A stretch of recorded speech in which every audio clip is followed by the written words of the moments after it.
ছয়টি বিষয়ে সতর্ক না হলে কঠিন বিপদ। ১. মরা মানুষের আত্মা আপনার সামনে ঘুরে বেড়াচ্ছে। এমন কিছু দেখলে ভয় পাবেন না, আয়াতুল কুরসি পড়বেন, কারণ জিনেরা মৃত মানুষের ছদ্মবেশ নিয়ে ঘুরে বেড়ায়।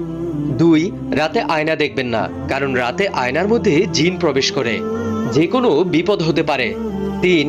যদি রাতে আপনি মিষ্টি জাতীয় কোনো কিছু খান, পিঠা অথবা মিষ্টি, তাহলে বিড়াল অথবা সাপ যদি আপনার সামনে পড়ে তাদেরকে কিছু একটা অংশ দিন, কারণ জিন বিড়াল এবং সাপের রূপ ধারণ করতে পারে। নাম্বার ৪.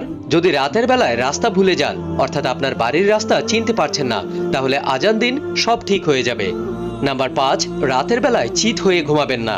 এক প্রকার ভুয়া জিন রাতের বেলায় চিত হয়ে শুয়ে থাকা ব্যক্তিকে চেপে ধরে। ৬ নাম্বার, রাতের বেলা একা একা কোথাও বের হবেন না, কারণ একা থাকলে রাস্তায় বা আপনার সাথে থাকা জিন আপনার অনেক বড় ক্ষতি করতে পারে। ভিডিওটি অনেক শেয়ার করুন যেন অন্যদের কাজে লাগে।